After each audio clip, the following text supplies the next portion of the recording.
Ruggiero, offensive coordinator, Wake Forest. Deeks going up tempo. Hartman with some touch and an open man near the 30. It is caught. Up until this season, outside of the ACC, to many, Warren Ruggiero was Warren who? But this year, it's hard to ignore the architect of Wake Forest's eye-popping offensive success. Warren Ruggiero's Demon Deacons are among the best in the country in the stats that count most. Wake Forest is 8th in the number of first downs, 6th in third down conversion rate, 10th in red zone offense, and 3rd in scoring at 43 points a game. The Demon Deacons have scored 35 or more points in 12 games this season. They like to strike early. These Deeks have scored first in 34 of their last 44 games. Over the last 4 years, Ruggiero's Demon Deacon offense has shattered or tied 300 school records. In 2009, Dave Clausen went all in on Warren Ruggiero. 12 years later, Wake Forest is having a season to remember. And their offensive coordinator, Warren Ruggiero, is a Broyles Award finalist.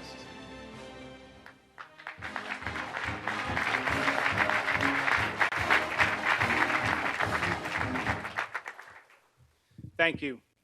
It's an honor here to be here today, represent Wake Forest University, our entire program, our staff, and all our players.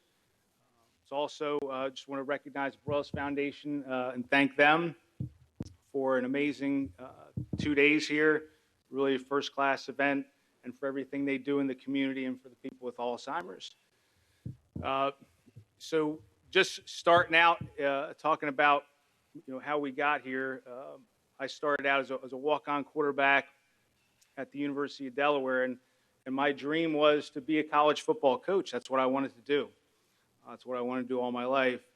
And I was, as a sophomore there, walking to class in the athletic facility, and our head coach, Tubby Raymond, yelled my name, called me over, and he's like, Warren, if you just keep working hard, stick it out, finish this thing out right, I'm going to hire you when you finish. And that was one of the greatest days of my life. I can't even tell you. That was amazing. And I knew I had to, just don't screw it up, right? For 2 years, and I had a job, right? So, and that was it. And he kept his promise, and he hired me as a GA and helped me get my first job as an offensive coordinator at 23, 24 years old at a small Division III school, Defiance College. And, went out there, just a kid from New Jersey, going out to the Flatlands, Ohio, figure it out, and try and turn a program around. And, our head coach came into me one day, and he threw this 1-inch book at me. It was our second year there. And he said, hey, I think I want you to start recruiting Florida. Here's a bunch of guys in this book, phone numbers, all this stuff. That's how it worked back then. You were on the phone. That's what you did. You didn't have cell phones. You dial a number, you leave a message, whatever. You hope they show up. Well, so I started recruiting Florida. We got a couple of kids there and from Florida that really impacted our program. And the next year, they wanted to send me down there. And the deal was, though, I had to go with an admissions counselor. And I was like, I just want to go by myself. Like, I don't need anybody with me to hold me down. I gotta go. I gotta cover some ground. So they're like, tough luck. Like, the only way you're getting down there is if you go with the admissions counselor. You got to drive with the softball team. So I did, and that person just happened to be my wife. So it all worked out. So she was a trooper. She stuck with me for a week, even though we didn't eat very much, and just ran from school to school. And so that's where it all started with us. And it was 33 years of coaching, 9 stops. She's been with me the whole way and has been awesome, and I greatly appreciate her, and I want to say thank you for her support. And also, I just want to thank my daughter. She's been amazing with us. We had her when we got to Hofstra University in New York, and she is, my biggest fan, just an awesome coach's daughter. One of my favorite things to do on game day is just to FaceTime her from the stadium and show her where we're at, and she loves it, and she knows all the players, and she's got it down, and she's been amazing, even though I'm not home very much, and I certainly want to thank her. Next, our head coach, Dave Clausen, I wanted to thank him. He took a chance on me 13 years ago at a point in my life that, you have some good times, you have some bad times, and that was a bad time.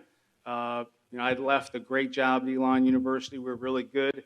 One of the top offenses in the country. Had a great head coach. We're having a blast. Great area, great staff. Then I wanted to coach big-time football. Went to Kansas State. Thought that was going to be awesome, and it certainly wasn't. We were fired 9 months later. So, we were like, oh man, what are we going to do?